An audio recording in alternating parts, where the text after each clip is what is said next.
పరిణామాలు ఇంకా ఇంకా జరిగే ప్రమాదం కూడా ఉంటుంది. Yes sir.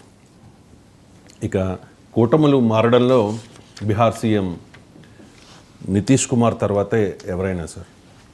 ఎందుకంటే చాలాసార్లు గత దశాబ్ద కాలంలో 2 సార్లు ఆర్జేడీతో ఆయన పొత్తు కూడా పెట్టుకున్నారు. ఇప్పుడు ఎన్డీఏ గవర్నమెంట్లో 3rd హైయెస్ట్ సీట్స్ ఉన్న party JDU. So Lalu Prasad Yadav RJD chief ఒక ఆఫర్ చేశారు సార్, డోర్స్ ఓపెన్గానే ఉన్నాయి అని చెప్పి ఆయనకి వెల్కమ్ చెప్తున్న పరిస్థితి. సో ఏం జరిగే అవకాశం ఉంది అంటారు? అదేలా ఊహిస్తాడు, ప్రతిదాన్ని నన్ను ఊహించమంటే నితీష్ కుమార్ గతంలో కూడా చాలా సార్లు journalism is not speculation, let us be very clear. ప్రతిదాన్ని ఊహించమంటే నాకు ఊహించాల్సిన పని లేదు, అవసరం లేదు. ఓకే, ఎందుకు ఆఫర్ చేసిన అదే అడగండి, నేను చెప్పగలుగుతాను తప్ప ఏం జరగబోతుందంటే నేను ఎలా ఊహిస్తాను? జ్యోతిష్యం తెలియాలి. అంటే నితీష్ కుమార్ ఎవరైనా కానీ ఇప్పుడు రాజకీయాలు ప్రతిదాన్ని ఊహాగానాలపైన జర్నలిజాన్ని నేను అంగీకరించను. కొన్నిసార్లు స్పెక్యులేట్ చేస్తాం, ఎప్పుడు కాంక్రీట్ ఎవిడెన్స్ ఉన్నప్పుడు స్పెక్యులేట్ చేస్తాం. అంటే కొన్ని మెటీరియల్ ఎవిడెన్స్, కొన్ని విషయాల ఆధారంగా స్పెక్యులేట్ చేసుకుని ప్రతిదాన్ని స్పెక్యులేట్ చేయడం అనేది is not a good journalism. మీరు అన్నట్లు మీరు అడిగిన ఇంపార్టెంట్ క్వశ్చన్, నెక్స్ట్ క్వశ్చన్ ఏంటంటే ఎందుకు ఇలా ఆఫర్ చేయాల్సి వచ్చింది? That is an important question, political question. ఎందుకు ఆఫర్ చేయాల్సి వచ్చింది అంటే మీకు it's a mind game. Lalu Yadav అన్న మైండ్ గేమ్. వాస్తవంగా తేజస్వి యాదవ్ ఈ మధ్య ప్రకటించాడు కూడా, ఎట్టి పరిస్థితుల్లో నితీష్ కుమార్ను ఎలో చేయము అని. కానీ ఆ తర్వాత లాలూ ప్రసాద్ యాదవే కాదు, కంటిన్యూస్గా స్ట్రీమ్ ఆఫ్ ఆర్జేడీ లీడర్స్ ఈ ప్రకటనలు చేస్తున్నారు. ఇప్పుడు లాలూ ప్రసాద్ యాదవ్ ప్రకటనతో దానికి మరింత వాల్యూ వచ్చింది. కానీ తర్వాత ద్వితీయ శ్రేణి లీడర్లు, సెకండ్ ర్యాంక్ లీడర్ చాలా కాలంగా మాట్లాడుతున్నారు ఈ మధ్య కాలంలో. ఎందుకు మాట్లాడుతున్నారు? It is a mind game. ఎన్డీఏలో ఏం జరుగుతుంది అంటే బీహార్లోనే కాదు, దేశంలో ఎక్కడైనా బీజేపీ స్ట్రాటజీ ఏముంటుందంటే తన పార్టీ పెరగాలి, even at the expense of ally. ముఖ్యంగా మోడీ, అమిత్ షాల నాయకత్వం వచ్చాక ఇది మరింతగా పెరిగింది.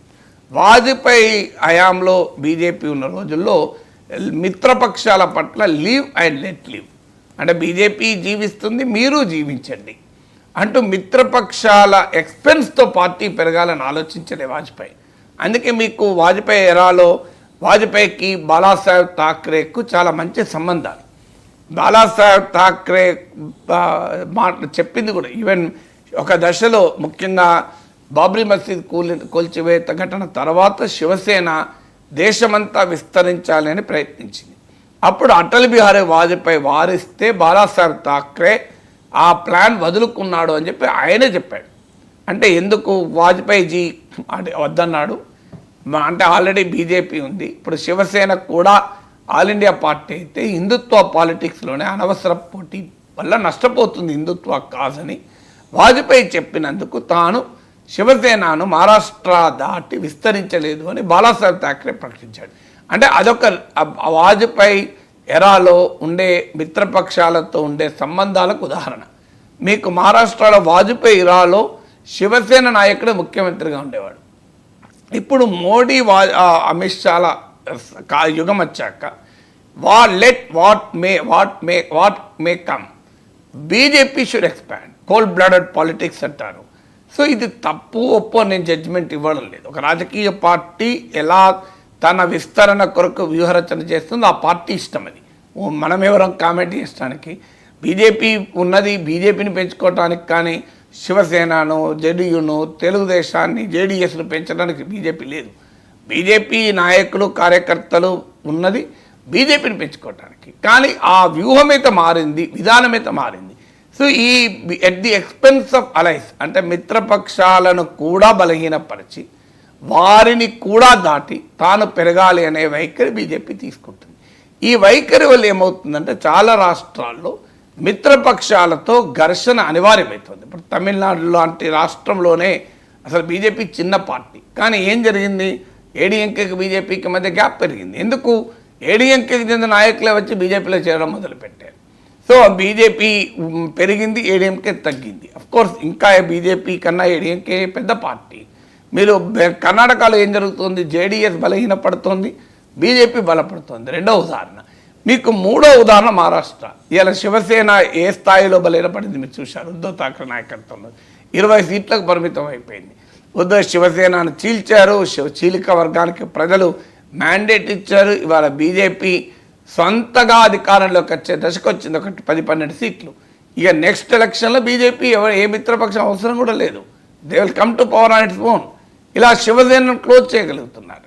సో ఇలా చాలా రాష్ట్రాల్లో ఎట్ ది ఎక్స్పెన్స్ ఆఫ్ అలై. నేను అందుకే చాలాసార్లు చెప్తున్నాను, ఇది ఆంధ్రప్రదేశ్లో కూడా జరగదా అంటే జరుగుతుంది. ఇవాళ కాకపోతే రేపైనా జరుగుతుంది, జరగాల్సిందే. ఎందుకంటే దేశమంతటా ఇదే పాలిటిక్స్ కదా. సో తమతో పరోక్షంగా కలిసి ఉన్న జేడీయూను కూడా అంతం చేసి ఒరిస్సాలో బీజేపీ అధికారంలోకి వచ్చింది కదా. సో అందువల్ల ఇక్కడ తెలంగాణలో మొదటి టర్మ్లో కేసీఆర్ బీజేపీతో మోడీతో బాగా ఉన్నా కూడా దుబాక నుంచి మొదలుపెట్టి హుజురాబాద్ వరకు బీజేపీ బీఆర్ఎస్ను ఓడించలేదా? అందువల్ల దేశం అంతటా కూడా ప్యాటర్న్ ఒకటే. తన మిత్రపక్షమైనా సరే తొక్కుకుంటూ వెళ్తుంది బీజేపీ. అది బీజేపీ యొక్క స్టైల్ ఆఫ్ ఫంక్షనింగ్. అందువల్ల అక్కడ కూడా బీహార్లో కూడా ఏం జరుగుతుందంటే బీజేపీ తనంతట తానుగానే పెరగాలి అని ప్రయత్నం చేసే క్రమంలో మీకు బీజేపీకి ఎప్పుడు కూడా బీహార్లో 20% మించి ఓటింగ్ ఉండదు. ఈవెన్ లాస్ట్ ఎలక్షన్స్లో కూడా సింగిల్ లార్జెస్ట్ పార్టీగా ఆర్జేడీ ఎమర్జ్ అయింది. చాలా కాలంగా ఆర్జేడీ తర్వాత పెద్ద పార్టీ జేడీయూఏ. కానీ ఇటీవల కాలంలో జేడీయూ అలాగే లోక్ జనశక్తి పార్టీలు బలహీనపడుతూ వచ్చాయి, బీజేపీ బలపడుతూ వచ్చింది. Same trend. మీరు ఏడీఎంకే బలహీనపడింది, బీజేపీ బలపడింది. జేడీఎస్ బలహీనపడింది, బీజేపీ బలపడింది.